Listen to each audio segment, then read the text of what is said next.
These two cookies both say 160 calories. Same serving, same number. Same little sandwich cookie energy bomb wearing a respectable black and white outfit.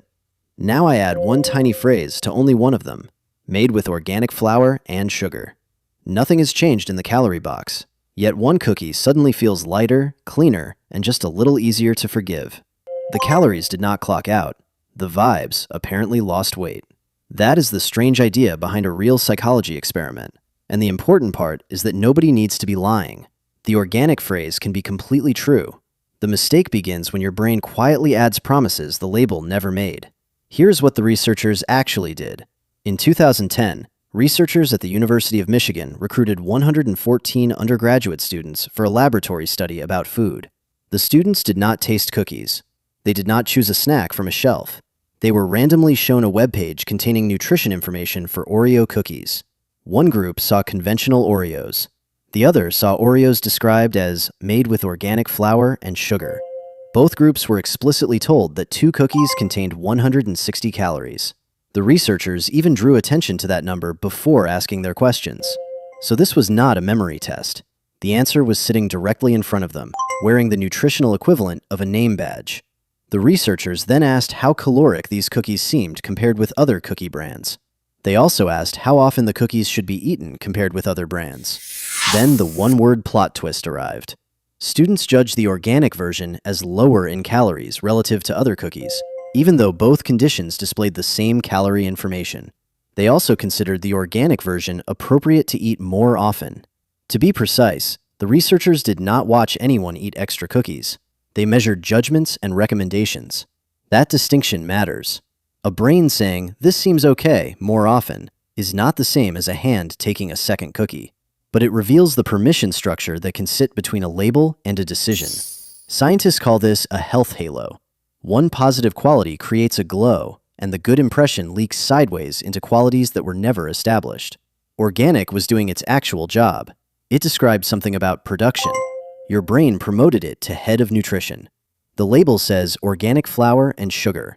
The brain hears fewer calories, healthier overall, lighter choice. Perhaps even cookie with a tiny yoga membership. None of those extra conclusions automatically follows from the first one. This is where good intentions enter the story. In the original experiment, the calorie effect was stronger among participants who scored higher on pro-environmental values. That does not mean environmentally minded people are gullible, or that everyone who buys organic responds this way. It means a positive value can make a matching cue more persuasive, even on an unrelated judgment. Your values are not the problem. The shortcut is the problem.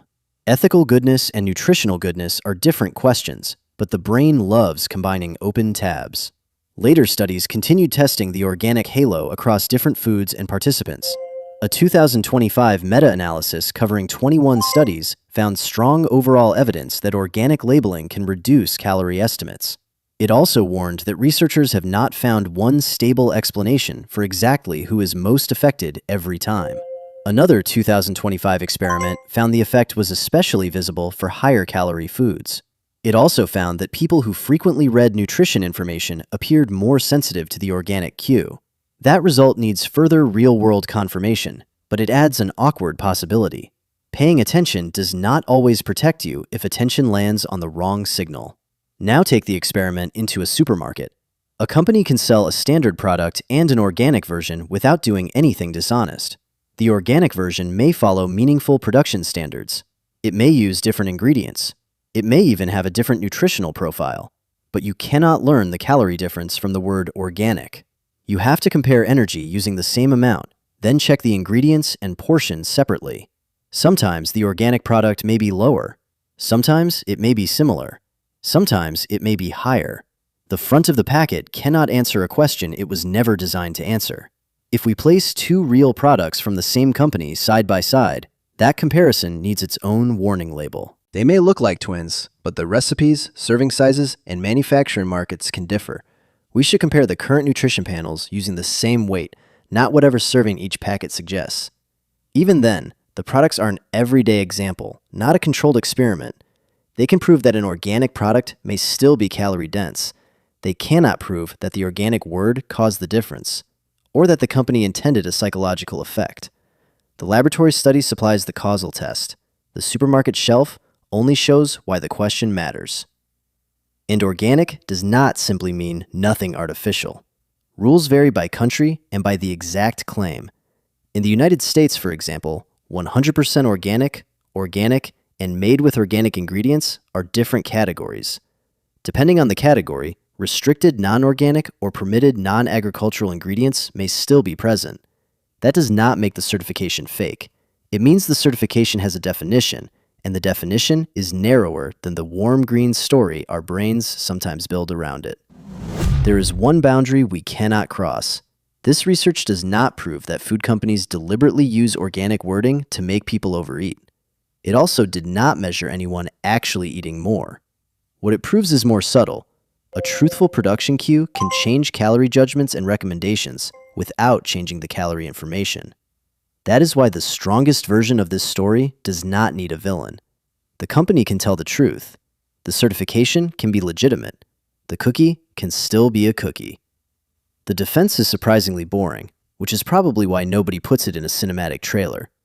Ask 3 separate questions. First, what does this claim actually certify?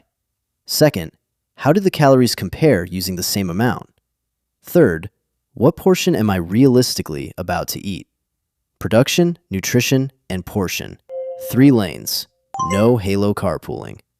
So next time one good-looking word makes a snack feel lighter before you have checked the back, pause for 2 seconds. The packet kept its promise. Your brain added another one. If you enjoyed this strange little journey, subscribe and help us reach 1 million curious minds. There are many more weird facts hiding in plain sight, and we intend to bother all of them. The only question left is, which innocent-looking word should we investigate next?